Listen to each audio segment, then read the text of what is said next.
We have, as a woman, anytime, that's why we need to be in a position of leadership. When we are there, we think of things to do to support one another. So for me, one of those key initiatives that I'm about to release is a girl education initiative. We are naming it Lumina. Lumina from the term illuminate. Oh, okay. Illuminate the girl child by empowering her with education and also economics. Let the girl child not only have the education but also skill that she can be a productive member of her society. So this Lumina is a program that we are starting. We are piloting in 12 states. 2 from each of the geopolitical zone. The Lumina program is 3 phases. We have phase 1, phase 2, phase 3. The phase 1 is that we call it the root. We are targeting the mothers. We are doing a short course for the mothers, 4-month short course. And for you to enter the root, we want you to enroll your child, a girl child, into the STEM, which is the second phase. Into if I don't have daughters, like that's why we say relative. It's either a daughter, but we need you to enroll someone, even if it is your neighbor. Go and get someone, a girl, that you enroll into the boys will complain.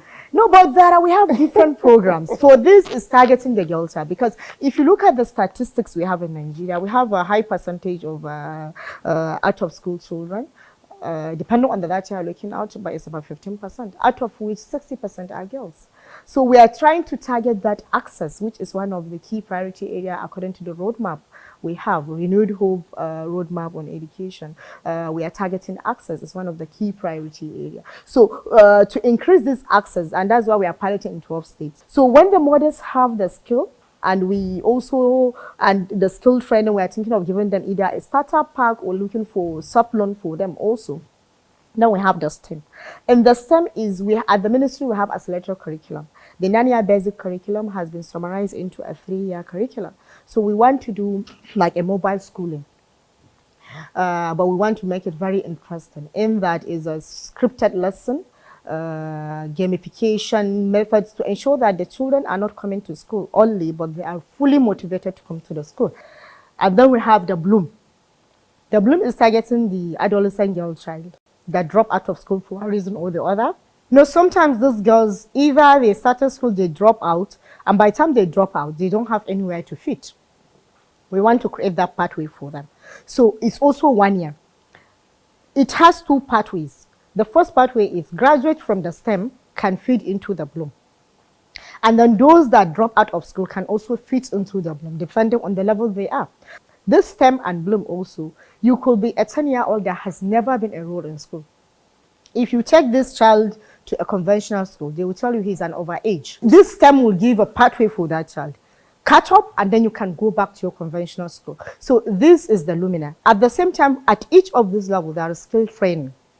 What we want to do is, we'll give you the skill training, we'll get either a startup pack for you or a sub-loan for you to do. And then we are also talking to the private organizations. Let them come and mop up the product.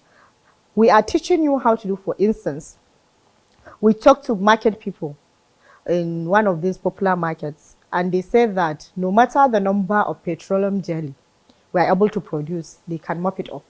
Oh, wow. They have a market for it. So we want to go into partnership. We can train this woman in doing petroleum jelly. And then this private organization can do aggregation centers, whereby after they are done with their product, they can take it to that aggregation center, and then the private organization can get it off their hand and pay them their product.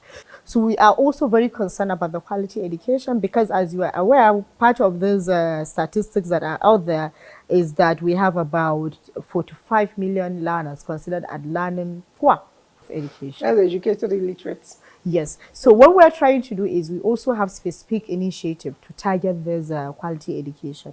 We are looking at it from a holistic perspective. We are looking at it not only in terms of the teachers themselves. When you look at it in terms of the teachers, we are looking at it in terms of the free service and in-service teachers. Free service, we want to catch them while in school. the NCE teachers, and that's why we are in the process of reviewing the curriculum to ensure that they are trained appropriately and will be able to implement the curriculum while in school when they start to work. Some of our teachers now are lacking the passion. They are in class, but they are in school, but for one reason or the other, they don't go into class. The spirit is there. So the value for education, the motivation from school to work. So we are trying to actually enrich the curriculum and infuse this into the pre-service teachers. And then for those in service, we also are looking at how do we retrain them. We are looking at retraining of teachers from two perspectives. That is the physical and also the online. With this, we are in the 21st century. So these are things we are working on, the quality education. And at the same time also, we are also revamping the quality assurance unit, both at the federal level and also at the state level. We are going into discussions with the state to see how do we revamp the quality assurance so that they go there, and we also want to make it also fully digital so that we ensure that the quality assurance officers actually in the school and they are actually supervising the teachers and giving them the necessary support that they require. Lastly, we are also doing school grading. The school grading is we are looking at all the schools. This is something that this is very necessary in it's the very rural necessary. areas, especially. Yeah, so we are doing this school grading. We are grading school A, B, C, D. We have indices and criteria for the grading. We want to do target intervention so that we won't say that at a go you want to convert all the school to standard school. The resources are just not there, and it will be more difficult to do that. But by the time we do the school grading, we can target schools that have been categorized as D school to move to C school. D is below average. D is average school, and then we have good school and we have excellent school. So we want to be moving the school gradually so that we target our intervention, and at the end of the day, gradually we move all the school to the excellent school.